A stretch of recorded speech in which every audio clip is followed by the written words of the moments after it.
Good morning, World of Warships, and today we've got Hsienyang review. Hsienyang. This is a ship I've been wanting to bring you for a long time, but it was just such a pain to get footage for.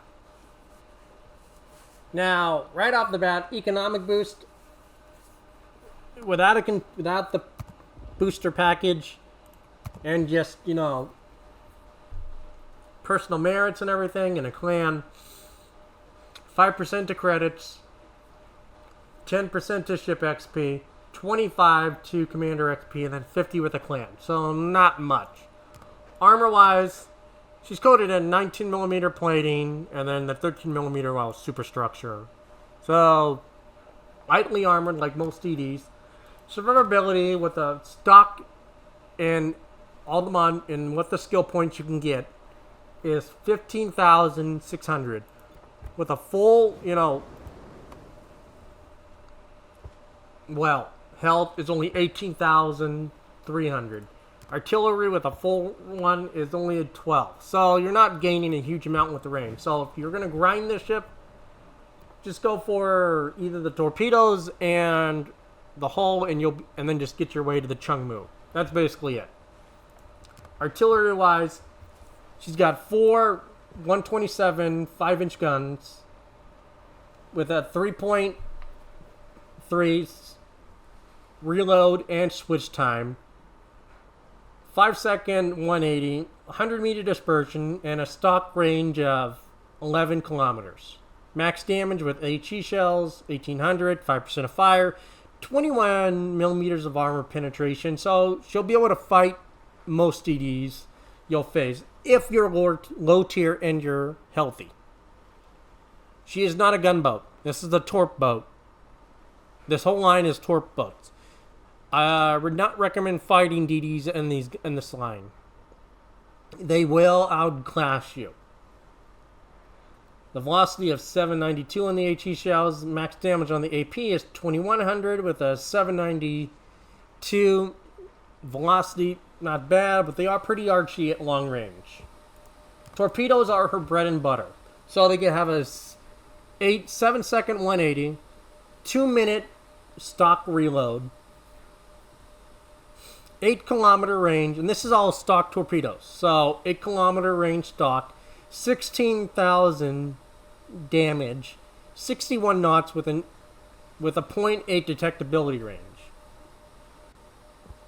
Depth charges, 2 charges, 1700 max damage, 18 bombs on a charge, 40-second recharge time. She can kill its subs, but assuming you don't get shotgunned.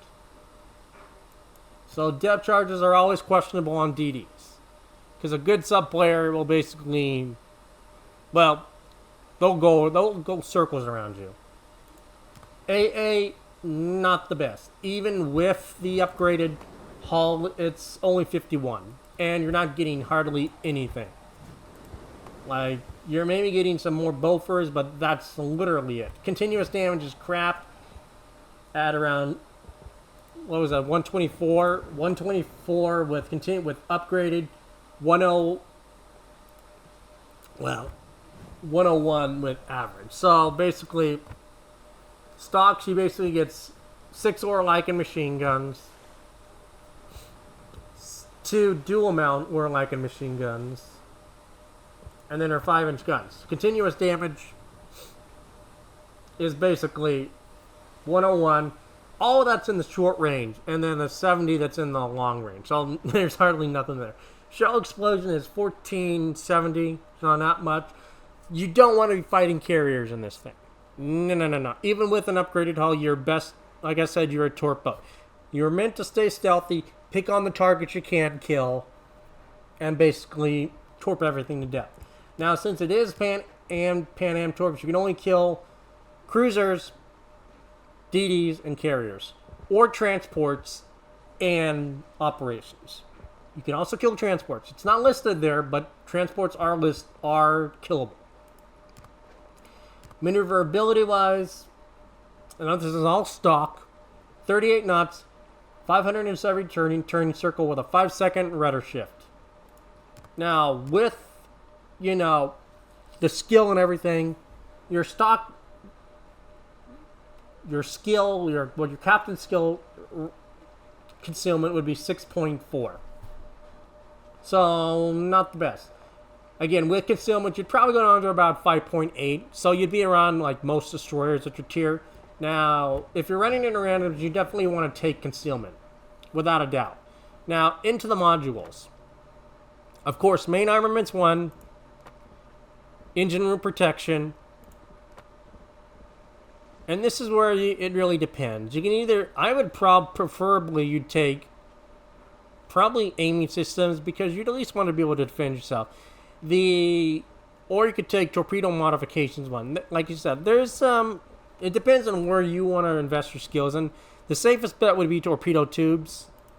And after that, probably either propulsion or steering gears. Like I said, there is flexibility in these and slots 3 and 4 based on your preference.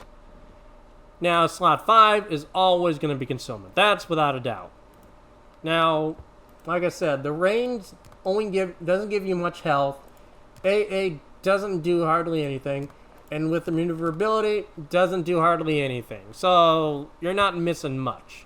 The torps, though, on the other hand, are kind of questionable. You lose 2 knots of range from 61 to 58, or 59, sorry. You go from 8 kilometers to 9.5 kilometers.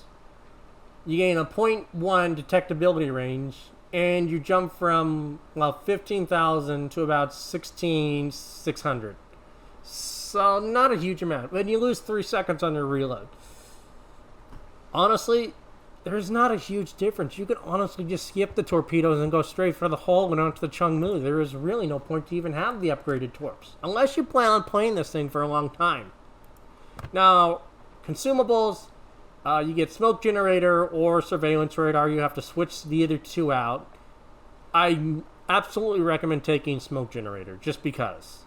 If you're with a division and you have another DD, like say Kid, or you're running ops with a DD, you can take surveillance radar. Absolutely. And then you get 3 charges of speed boost and 2 charges of torpedo reload booster. With Superintendent, it's 6 charges of smoke, 4 charges of engine boost, and 3 charges of reload booster. Now, you definitely want Superintendent on this ship. I cannot stress how much you need that on this ship. This is only a 13-point captain, but to really make this ship work, you need 13 points. Preventative maintenance, last stand, survivability expert, sorry, I don't know why that's not coming up, concealment expert, and then adrenaline rush, and then superintendent. And then after that, well, that jumped you to 16, and then I would honestly do swift fish and fill the tubes. Because again, you are mostly a torp boat. But that is basically a 21-point captain for Hsienyang. That's what you want to be running. And if you have Xia Jinping and you put that on Xia Jinping, that even works even better. But that is, well, Hsienyang in a nutshell. Now for her camo, it's pretty mediocre. It's like Benson, basically. You know, stock camo. It's nothing major. It's, you know, kind of like average at best. Nothing real special. So, again, it's only cosmetic. So, you really only need the economic package if you like the ship after, say, 10 or so battles. Again, remember, your stock experience is going to be hard. That's why you're relying a lot on that 13-point commander to really make it work on the stock. But let's get into the replay and we'll show you how stock Hsienyang works. Hello and welcome to Techline Hsienyang. We're divvied up with Mr. Capagan and his Amafi. We got a Bismarck, Congolese, OG Belfast, Huang Ye, and a Tashkent 39.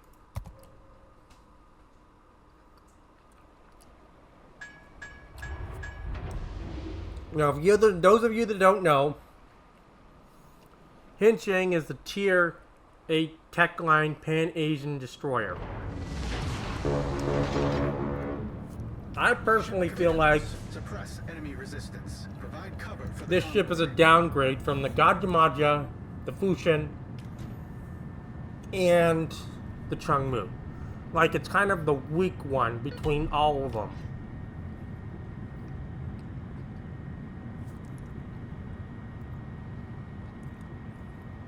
I actually free XP through the ship to the Changmu, didn't like Changmu, and then free XP to the Hsienyang. But I love the Fushin and the Gajamaja. I loved all those ships. I felt like those are really good ships, but I felt like but the Hsienyang was just a downgrade. And you see, it only gets 4 guns, so it does have, that's a main weakness. When most of the ships you'll be fighting at tier 8 have more guns than you do. So you're more only a torp boat. You're only meant to really spot caps and kind of deny them and help your teammates shoot. And it's pretty much in terms of defending yourself against other DDs, you better help your top tier. Because you're screwed if you're even at tier 9. Everything you'll face basically outguns you. And you see that the shell arcs are pretty archy. And that's only at 8 kilometers. That's still pretty archy.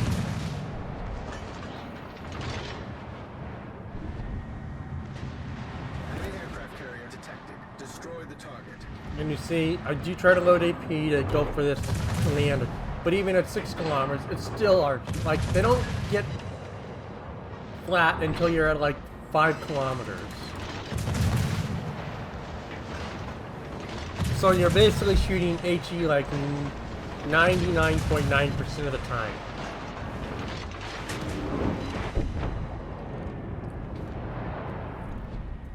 Now, as you can see, OG Belfast is kind of just sitting in the back right now.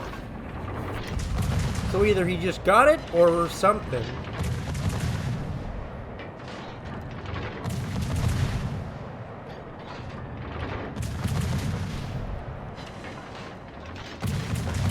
But I mean, if I can play the 43 version aggressively, then the OG version can definitely be played aggressively. Let's be honest.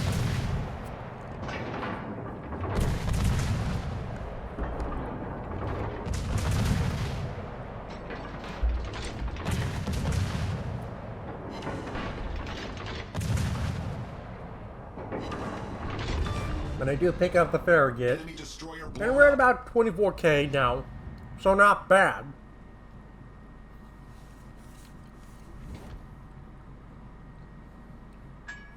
Now, like I said, I usually run tech lines without any upgraded. So these are unupgraded, basically everything. There's no modules on the ship at all.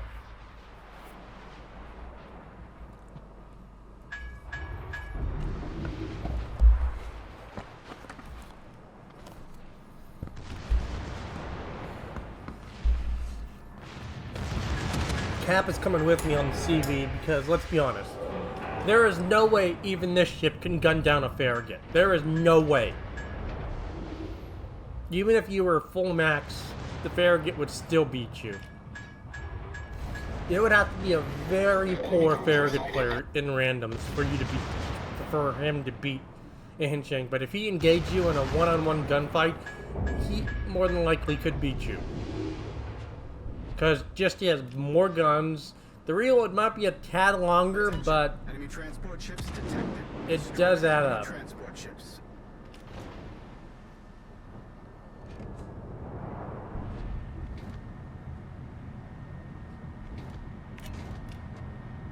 And I do like aim all my torps up as best I can. Pop the reload booster, and then I aim about halfway across. I do wait for it to make its final adjustments, and then I just aim, or I expect it to be. But remember, 90-some% of the time, it normally doesn't work out. And you can see that 1, I'm radared, and 2, he's looking at me. Well, he was. Fortunately, he turns away from me, because the Tashkent's there. And he was looking at the Tashkent, which gives me just enough time to get away. And the torps are looking beautiful. A very beautiful launch set of torps. That's 40,000 right there. So basically, I did about all the damage to that thing. That was about 60,000 damage. Battleship destroyed. And Cap put some pretty good salvos into it with sap, so between the two of us, we basically sunk the Missouri.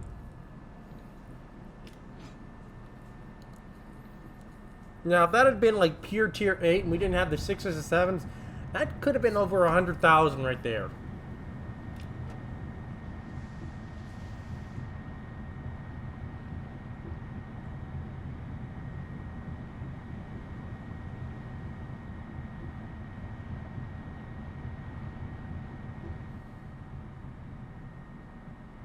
The Cap was going to take care of the DD and the Omaha for me, but it didn't really end up like that. Spoiler alert.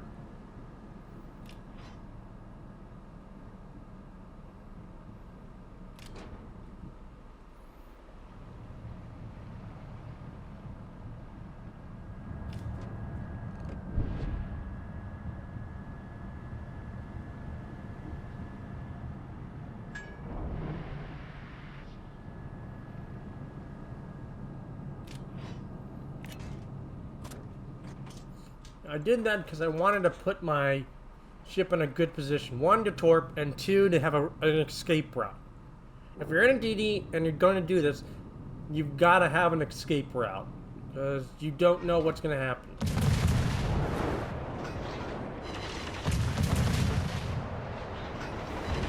Cap gets a pretty good salvo on it.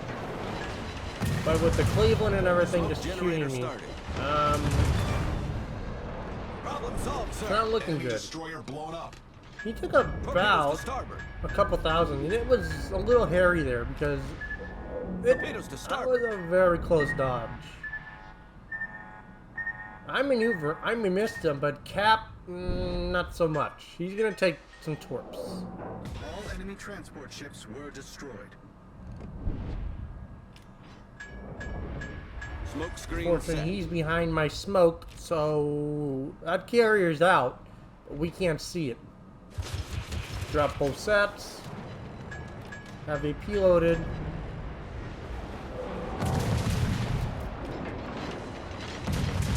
And he just cannot get the Citadel. But then I finally find it, and I'm like, okay. We've sunk an enemy aircraft carrier. Enemy cruiser foundered.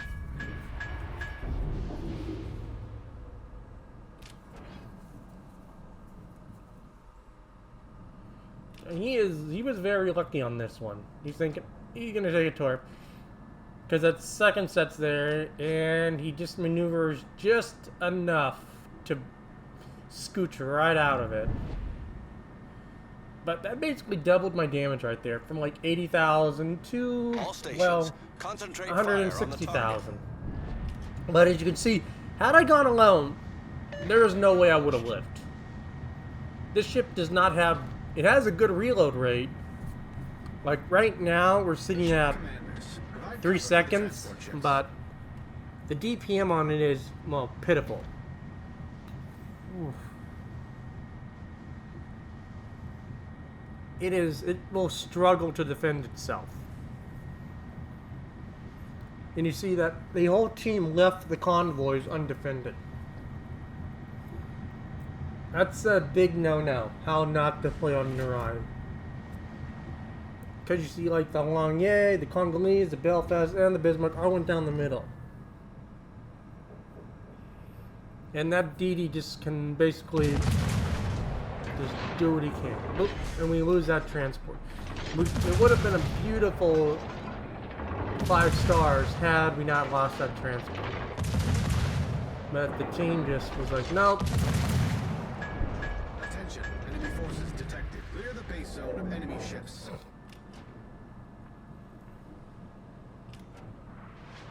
Destroy all enemy warships. Smoke generator started.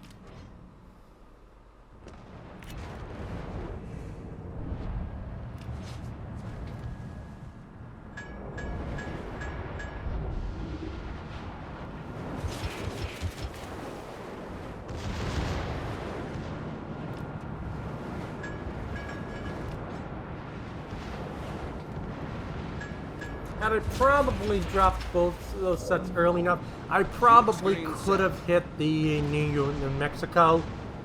So I think it is possible that you could have do that. Totally, because these torps are pretty fast.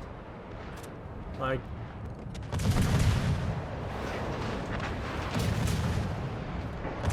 I think it is totally possible. Especially if you drop them way before they get there. I think it's more than likely doable that they will drive into them.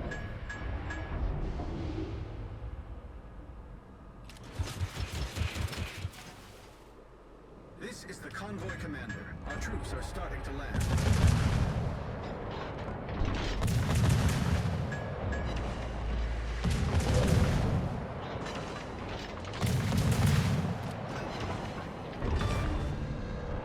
Enemy destroyer blown up. Everyone's like shooting the New Mexico, but it's, if I would have had a lot, probably at least 30,000 damage, at least 50k on that had they not shot it. He would have taken all my torps. But I do pick up Ray. Enemy battleship foundered. And pick up the Omaha. And this is, you're gonna see how it can't even gun down a tier 7. Even with a faster reload. The God goes, the Jervis is just 10 times better. Like, I can't do anything against this guy. Even if I had all my health, there's nothing I could have done. Fortunately, Cap gets a nice, beautiful hit on it and knocks it all out. But you just see how it doesn't. Now the long gauge just at this point he's just charging. He's just trying to get damage.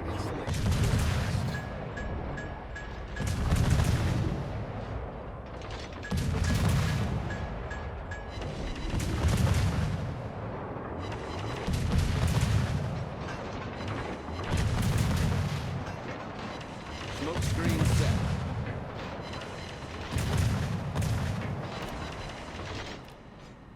I don't know how he didn't die, honestly. He should have died really quick. Well, then he pops his exhaust smoke, which he then just goes dark, and he's able to do that. Drop one set, then turn back in and drop the other set.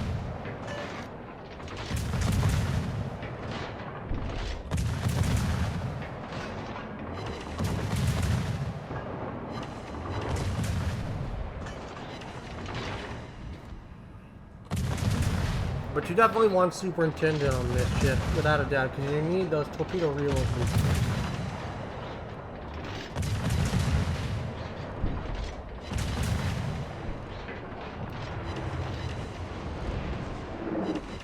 Had I saved my torps, I could have had a lot of damage, but I screwed up. But it just shows you that you need at minimum 16 points to make this ship really work. You need 16 points on this ship to really make it work. 10 is just not enough. 13 is barely enough. 16 is what you really need.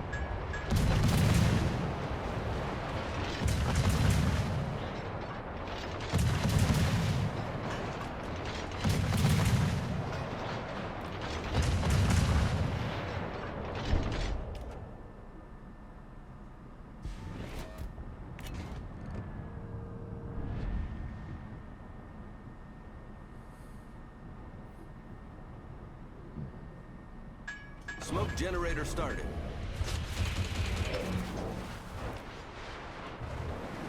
And I do come close to death.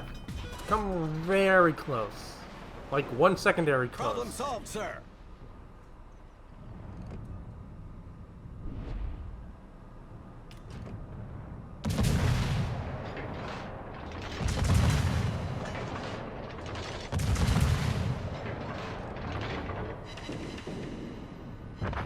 I think of that. So around 256,000.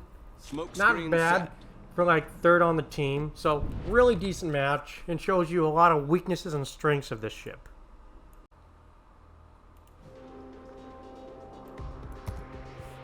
Oh, that went well.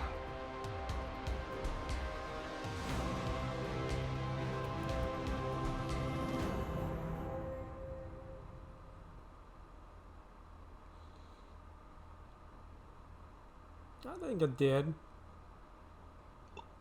Yeah.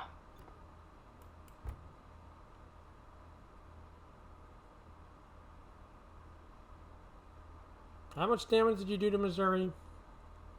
None. Oh, hold on. I'm gonna finish opening containers and I'll tell you.